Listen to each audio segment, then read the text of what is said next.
What Brian didn't tell you is that Brian just about ruined my career. Because a few years ago, I sat down with this mountain of research, a decade of research I was going to do to bring back Southern Illinois' glory and American experience.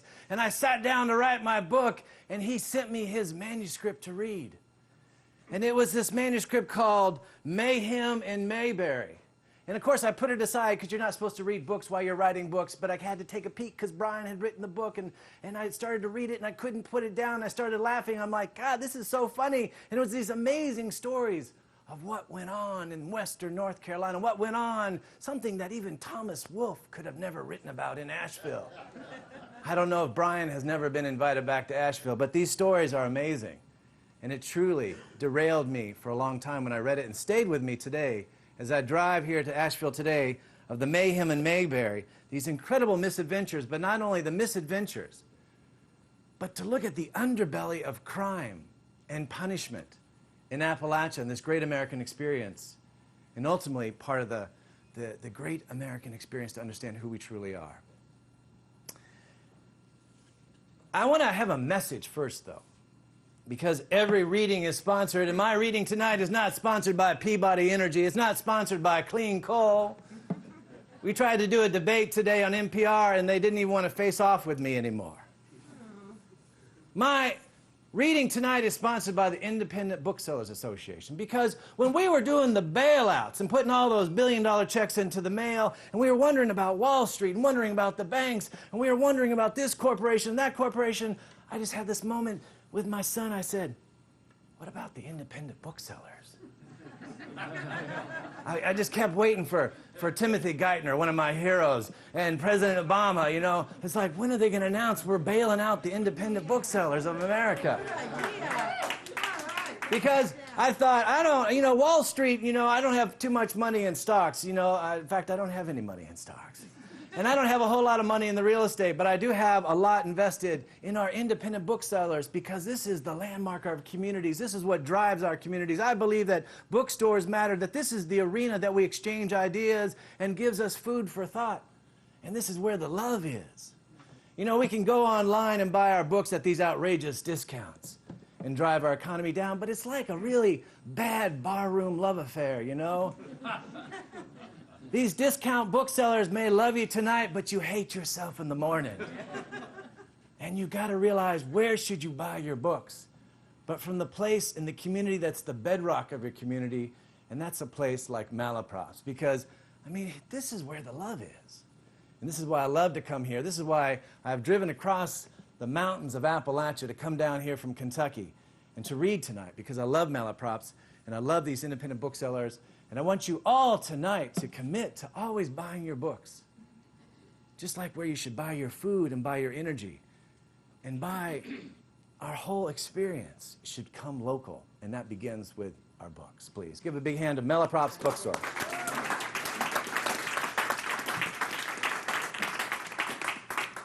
And I have another problem, though. I'm full of problems. Is that I don't want to use a microphone tonight. And the C-SPAN TV guys, I'm getting them trembling in their boots. I'm going to turn off all these microphones. I'm going to turn off all these lights.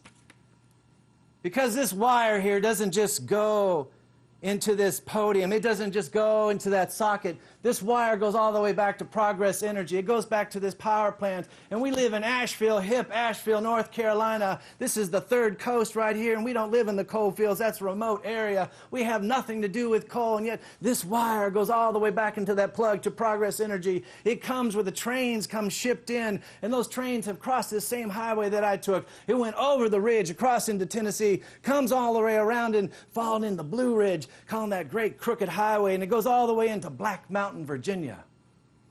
And yesterday, in this same area, southwestern Virginia, into West Virginia, into eastern Kentucky, they dropped 3 million pounds of ammonium nitrate fuel oil explosives to blow up our mountains.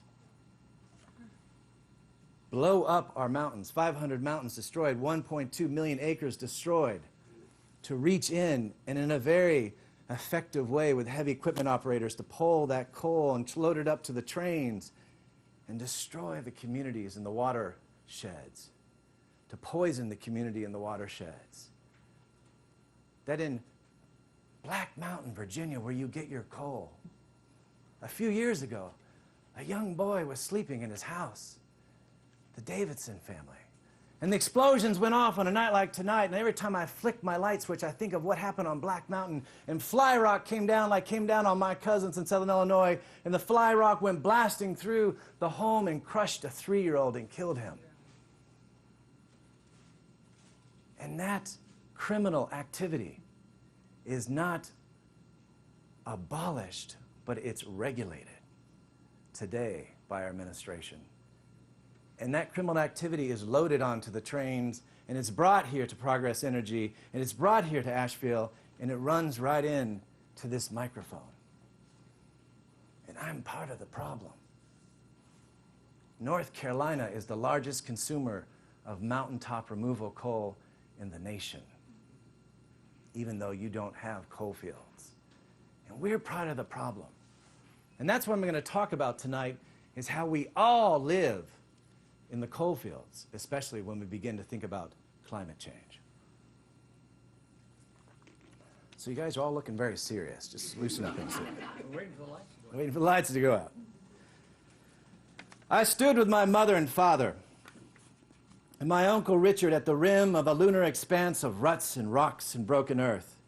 We had to protect our eyes. A dark wind swept along the ridge, howling little eddies of fury. There was huge trucks that stormed in all directions. Blocks of sandstones abounded like nameless tombstones on a battleground of slate and clay. It looked like an earthquake had devastated the area.